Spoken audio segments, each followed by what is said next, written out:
Gold, trusted gold buyers. మీరు తాకట్టు పెట్టిన బంగారాన్ని విడిపించి ఈ రోజు ఉన్న మార్కెట్ ధరకు కొనబడను.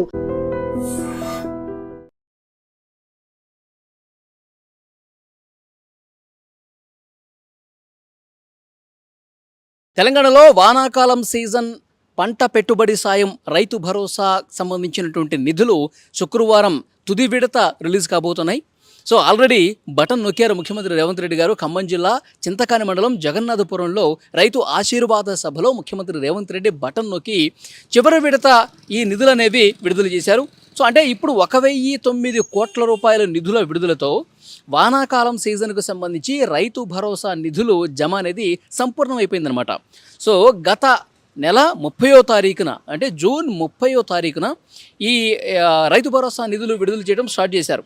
యాక్చువల్గా అప్పుడే ఖమ్మం జిల్లాలో సభ పెట్టాల్సి ఉండే ముఖ్యమంత్రి రేవంత్ రెడ్డి, కానీ అక్కడ వర్షాలు పడుతున్నటువంటి నేపథ్యంలో అక్కడ ఒక సభను కూడా ఏర్పాటు చేయలేనటువంటి సిచ్యువేషన్ ఉన్న నేపథ్యంలో జూన్ 30వ తారీఖున ఇక్కడ హైదరాబాద్ శిల్పకళా వేదికలోనే రైతు భరోసా నిధుల జమ అనేది ప్రారంభమైంది. ముఖ్యమంత్రి రేవంత్ రెడ్డి గారు ఆ రోజు 2 ఎకరాలు ఉన్న వాళ్ళకి నిధులు విడుదల చేశారు.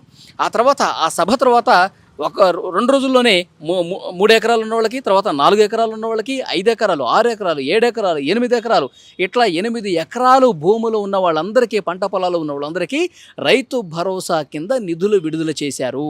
సో ఈరోజు 1,009 కోట్ల రూపాయలు 8 ఎకరాల కంటే పైన ఉన్న వాళ్ళకి రిలీజ్ చేసినటువంటి పరిస్థితి ఉంది. అప్పుడే జూన్ 30వ తారీఖే చెప్పారు, 9 రోజుల్లో, రాబోయే 9 రోజుల్లో 9,000 కోట్ల రూపాయలు విడుదల చేసి తీరుతాం. వానాకాలంలో రైతులకు పంటకు పెట్టుబడి సాయం అందించే కార్యక్రమం ఈ 10 రోజుల్లో చేస్తేనే వాళ్ళకు ఉపయోగకరంగా ఉంటుంది. ఎందుకంటే రైతులు పంట పెట్టుబడి సాయం, వాళ్ళు విత్తనాలు కావచ్చు, లేకపోతే దున్నటం కావచ్చు, తర్వాత నాట్లు వేయటం కావచ్చు. సో పంట పెట్టుబడి అంటేనే దానికి కొంత ఖర్చు అయ్యే పరిస్థితి ఉంటుంది. కాబట్టి పంట పెట్టుబడికి, పంట స్టార్ట్ చేసే ముందు వాళ్ళు కష్టాలు పాల్గొకూడదు, వాళ్ళు ఎక్కడో అప్పులు తీసుకొచ్చి వాళ్ళు పంటలు వేసుకోవాల్సినటువంటి పరిస్థితి ఉండకూడదు. అందుకే ఈ పథకం ముఖ్య ఉద్దేశం ఏంటి, రైతులకు వాళ్ళు పంట వేసుకునే క్రమంలో వాళ్ళకి ఎలాంటి ఇబ్బంది కలగకూడదు అన్నదే ఈ పథకం యొక్క ఉద్దేశం. సో అందుకే ఆ రోజు 30వ తారీఖు ముఖ్యమంత్రి రేవంత్ రెడ్డి గారు చాలా క్లియర్గా చెప్పారు, రాబోయే 9 రోజుల్లో 9,000 కోట్ల రూపాయలు వేసి తీరుతాం. సో గత ప్రభుత్వం లాగా ఖరీఫ్ సీజన్ అయిపోయిన తర్వాత డబ్బులు వేయటం, తర్వాత రబీ సీజన్ని పూర్తిగా ఎగ్గొట్టడం, ఈ విధంగా ఈ ప్రభుత్వం చేయదు.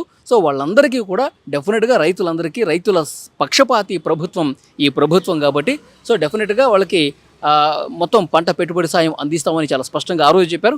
సో అనుకున్నదే తడవుగా ఒక్కొక్క రోజు ఒక్కొక్క ఎకరానికి ఇట్లా ఎకరం పెంచుకుంటూ ఈరోజు 9,000 కోట్ల రూపాయల వరకు ముఖ్యమంత్రి రేవంత్ రెడ్డి గారు జమ చేసినటువంటి పరిస్థితి ఉంది. సో రైతుల అకౌంట్లలో టింగ్ టింగ్ టింగ్ అంటూ శబ్దాలు చేసుకుంటూ మొత్తం వాళ్ళ అకౌంట్స్లో అమౌంట్ క్రెడిట్ అవుతున్నటువంటి పరిస్థితి ఉంది. సో ముఖ్యమంత్రి రేవంత్ రెడ్డి గారు ఈ పంట పెట్టుబడి సాయం రైతు భరోసా పథకం ప్రారంభోత్సవానికంటే ముందే సో బ్యాంకులకు, ప్రపంచ బ్యాంకు వీళ్ళ ప్రతినిధులందరికీ కూడా ఒక నోటీసు ఇచ్చినటువంటి పరిస్థితి ఉంది. ఎందుకంటే రైతులు గతంలో కొన్ని అప్పులు చేస్తుంటారు, ఏవో వాళ్ళు తనఖాలు పెట్టి రుణాలు తీసుకొని ఉంటారు. ఇప్పుడు పంట పెట్టుబడి సాయం డబ్బులు ప్రభుత్వం వేస్తే వాళ్ళు అందులో నుంచి, ఆ అప్పులో నుంచి మైనస్ చేసేసి రైతులకు చిల్లిగవ్వ కూడా ఇవ్వనటువంటి సందర్భాలు గతంలో జరిగినాయి. సో కాబట్టి బ్యాంకు ప్రతినిధులకి, ఎస్ఎల్బిసికి, స్టేట్ లెవెల్ బ్యాంకర్స్ కమిటీకి కూడా ఒక లేఖ అందించారు. రైతులు వాళ్ళు పంట పెట్టుబడికి అవకాశం ప్రభుత్వం కల్పిస్తుంది కాబట్టి సో డెఫినెట్గా ఇది వాళ్ళు పంట వేసుకోవటానికి ఉపయోగకరంగా ఉండాలి కాబట్టి ఈ డబ్బుల్ని మీరు మినహాయించుకోవద్దు అని చాలా క్లియర్గా బ్యాంకులకు కూడా చెప్పారు. కాబట్టి సో ప్రభుత్వం వేసే నిధులు నేరుగా వాళ్ళ అకౌంట్స్లోనే, ఎక్కడ కూడా మైనస్ కాకుండా వాళ్ళ అకౌంట్స్లోనే పడుతున్నటువంటి పరిస్థితి ఉంది. సో గత సంవత్సరాల కంటే పోల్చుకుంటే, గత ప్రభుత్వాలతో పోల్చుకుంటే రేవంత్ రెడ్డి ప్రభుత్వం సో రైతుల మోములో సంతోషం చూడటం కోసం సో డెఫినెట్గా పరితపిస్తుంది. రైతులు ఎక్కడ ఇబ్బంది పడకూడదన్నటువంటి ఒక ప్రేమ, రైతుల పట్ల ప్రేమ ఈ ప్రభుత్వం చూపిస్తుందని కూడా రైతులు చెబుతున్నటువంటి పరిస్థితి ఉంది. సో డెఫినెట్గా ఈ రైతు భరోసా నిధులు అనేవి 100% పంట పెట్టుబడికి రైతులకు ఉపయోగపడతాయి. తెలంగాణ వ్యాప్తంగా రైతులు అందరూ కూడా ప్రస్తుతం ఈ డబ్బులు పడుతుండడంతో, ఈ రైతు భరోసా డబ్బులు వస్తుండడంతో సంతోషం వ్యక్తం చేస్తూ ఉన్నారు.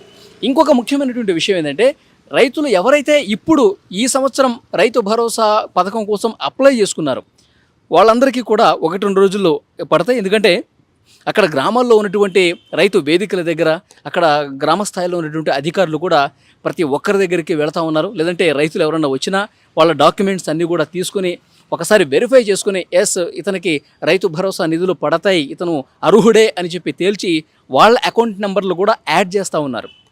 అదొకటి. ఇంకొకటి కొన్ని సాంకేతిక కారణాల వల్ల మొబైల్ నెంబర్ లింక్ కాకపోవడం, లేకపోతే ఆధార్ నెంబర్ లింక్ కాకపోవడం, సో బ్యాంకు అకౌంట్స్ కొంచెం తేడా ఉండటం, ఇలాంటి వాళ్ళు ఎవరైతే ఉన్నారో వాళ్ళని కూడా సెటరేట్ చేస్తూ ఉన్నారు. ఇలాంటి సాంకేతిక కారణాలతో డబ్బులు పడనటువంటి అర్హులైనటువంటి రైతులు ఎవరైతే ఉన్నారో వాళ్ళని కూడా గుర్తించి వాళ్ళ డాక్యుమెంట్స్ కూడా ఒకసారి వెరిఫై చేసి వాళ్ళకు కూడా రైతు భరోసా నిధులు పడుతున్నటువంటి పరిస్థితి ఉంది. సో ఓవరాల్ చూసుకుంటే ఖరీఫ్ సీజన్, వానాకాలం సీజన్కి సంబంధించి తెలంగాణలో రైతుల పంట పెట్టుబడి సాయం పథకం, ఈ రైతు భరోసా నిధులు అనేవి ఈ 9 రోజుల్లో దాదాపు 9,000 కోట్ల రూపాయలు, ఈరోజు పడుతున్నటువంటి 1,009 కోట్ల రూపాయలు పడితే మొత్తం కూడా దాదాపు 9,000 కోట్ల రూపాయల సాయం ఈ రైతు భరోసా పథకం కింద ప్రభుత్వం నిధులు జమ చేసినటువంటి పరిస్థితి ఉంది. సో ఇదే కాదండి, రైతుల కోసమే కాదు ఇంకా అన్ని వర్గాల ప్రజలు కూడా ఏవైతే సంక్షేమ పథకాలు ఉన్నాయో వాటన్నింటినీ ఏదో ఒక రూపంలో వాళ్ళకి మంచి చేసే ఉద్దేశంలో భాగంగా ప్రభుత్వం అనేక కార్యక్రమాలు తీసుకొస్తుంది. ఇప్పుడు ఇందిరమ్మ ఇళ్ళ కార్యక్రమం జరుగుతుంది, రైతులకు సన్నబియ్యం ఇస్తూ ఉన్నారు.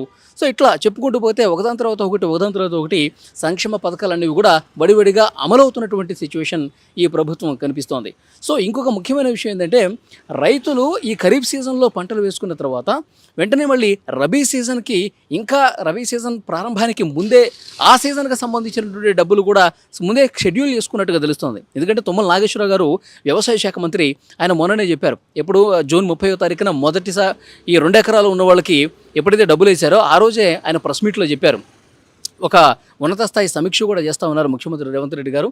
సో ఈ ఖరీఫ్తో పాటు రబీకి సంబంధించి కూడా ఎప్పుడు డబ్బులు వేయాలి, రబీ ప్రారంభోత్సవంలో ఏ డేట్లో డబ్బులు వేస్తే రైతులకి ఆ పంట పెట్టుబడికి ఉపయోగపడతాయి ఈ డబ్బులు అన్నది కూడా అంత ముందస్తుగా ఆలోచన చేశారంట. సో వ్యవసాయ అధికారులు, తర్వాత అగ్రికల్చర్కి సంబంధించినటువంటి ఆ లోకల్గా ఉన్నటువంటి అధికారులు అందరూ కూడా సమన్వయం చేసుకుంటూ ఎక్కడో కూడా ఈ పథకం నీరు గారిపోకుండా ఉండటం కోసం, రైతు భరోసా సూపర్ సక్సెస్ కావడం కోసం రైతులకి డబ్బులు అందిన వెంటనే ఆ డబ్బులు డ్రా చేసుకునే విధంగా, డ్రా చేసుకున్న తర్వాత వెంటనే వాళ్ళు విత్తనాలు కొనుక్కుంటారా, ఎరువులు కొనుక్కుంటారా, లేకపోతే కూలీలను పెట్టి వాళ్ళ పొలానికి సంబంధించి పంట వేసే ముందు ఏవైతే కార్యక్రమాలు ఉంటాయో అవి చేసుకుంటారా, ఏదైనా చేసుకోనండి. కానీ వెంటనే జూలై 10వ తారీఖు లోపు అందరికీ కూడా డబ్బులు పడాలి అని చెప్పి చాలా క్లియర్గా ఆ మీటింగ్లో డిస్కస్ చేసుకున్నటువంటి పరిస్థితి ఉంది. సో డెఫినెట్గా ఆ కార్యక్రమం దిగ్విజయంగా ముందుకు పోతుందని చెప్పాలి. ఈరోజు ఖమ్మం జిల్లాలో యాక్చువల్గా ప్రారంభోత్సవం అనేది ఉప ముఖ్యమంత్రి భట్టి విక్రమార్క గారి నియోజకవర్గంలో అప్పుడే చేయాల్సింది, కానీ ఆ రోజు కుదరలేదు కాబట్టి ఈరోజు మళ్ళీ ఖమ్మం జిల్లాలో ఈ కార్యక్రమం చేసినటువంటి పరిస్థితి ఉంది. రైతుల అకౌంట్లలో వరుసగా డబ్బులు పడుతుండడంతో వాళ్ళందరూ కూడా సంతోషం వ్యక్తం చేస్తూ ఉన్నారు.